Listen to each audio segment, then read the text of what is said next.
Everyone, तो आज मैं आप लोगों को बताऊंगी कि एटॉमिक नंबर और मास नंबर कैसे निकालते हैं। Actually most of the students को यह दिक्कत रहती है कि एटॉमिक नंबर कैसे निकालें और मास नंबर कैसे निकालें। तो एटॉमिक नंबर को जो है वो जेड से डिनोट किया जाता है। एटॉमिक नंबर किसे कहते हैं? तो द नंबर ऑफ प्रोटॉन और electron in an atom of the element is called atomic number. मतलब ये कि एक एटम में जो है वो कितने नंबर ऑफ इलेक्ट्रॉन और कितने नंबर ऑफ प्रोटॉन जो है वो अवेलेबल है, कितने जो है सो। तो इसका एक जो है वो बहुत अच्छा से फॉर्मूला है पेज। अगर हमको एटॉमिक नंबर निकालना है तो पेज, और अगर मास नंबर निकालना है तो आपन। तो यह मैं ट्रिक आप लोग को बाद में बताऊंगी, पहले आप लोग देख लीजिए पेज। पेज मतलब कि सब equal, P is equal to E is equal to Z, where E is equal to number of electron and P is equal to number of proton. इसी के बेसिस पे चलिए अब हम लोग एक क्वेश्चन सॉल्व करते हैं कि an atoms have 11 atomic number, find number of proton. एक एटम है जिसका एटॉमिक नंबर जो है वो 11 है, उसका प्रोटॉन का नंबर जो है वो हम लोग को फाइंड करना है। तो हम लोग के पास जो ट्रिक है पेज करके, तो हम लोग पेज रखेंगे। तो पेज में पता है कि सारा चीज इक्वल होता है। P मतलब कि number of proton, E is equal to number of electron और Z is equal to number atomic number.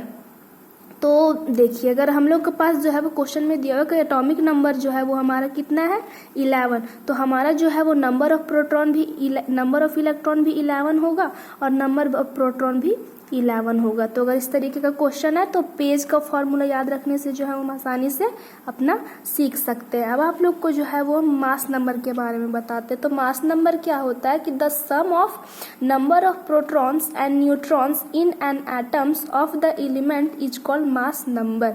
मतलब कि नंबर ऑफ प्रोटॉन और नंबर ऑफ न्यूट्रॉन का सम, ठीक है, मतलब जोड़। नंबर ऑफ प्रोटॉन्स और नंबर ऑफ न्यूट्रॉन्स का जोड़ जो होता है एक एलिमेंट में, उसी को हम लोग मास नंबर कहते हैं। और मास नंबर को जो है वो ए से डिनोट किया जाता है। ये बहुत कंफ्यूजिंग वर्ड है कि जेड से और ए से किसको डिनोट किया जाता है। तो ए मास नंबर, ये जो है वो मास नंबर को डिनोट करता है और जेड जो है वो हमारा एटॉमिक नंबर को डिनोट करता है। तो इसका जो है वो फॉर्मूला है अपन, ठीक है। ए इज इक्वल टू हो गया मेरा mass number, P is equal to number of proton और N is equal to number of neutron, ठीक है। तो हम लोग का ट्रिक जो है वो अगर एटॉमिक नंबर निकालना है तो अपन और पेज से लग रहा है कि सारा चीज इक्वल ही रहेगा पेज, लेकिन अपन में A is equal to P plus N, ठीक है। तो मास नंबर, सपोज एक क्वेश्चन हमारा कि एक एलिमेंट है जिसका मास नंबर 23 है, तो इसका नंबर ऑफ इलेक्ट्रॉन 11 है, तो उसका जो है वो नंबर ऑफ प्रोटॉन्स हम लोग को फाइंड करना है। तो हम लोग का जो है वो दिया हुआ है कि आपन, तो आपन A इज इक्वल टू हमारा यहाँ पे दिया हुआ है 23, P इज इक्वल टू हम लोगों को फाइंड करना है और N इज इक्वल टू जो है वो हमारा, यहाँ पे जो है वो कंफ्यूजन ये हो सकता है कि यहाँ पे तो नंबर ऑफ इलेक्ट्रॉन दिया है।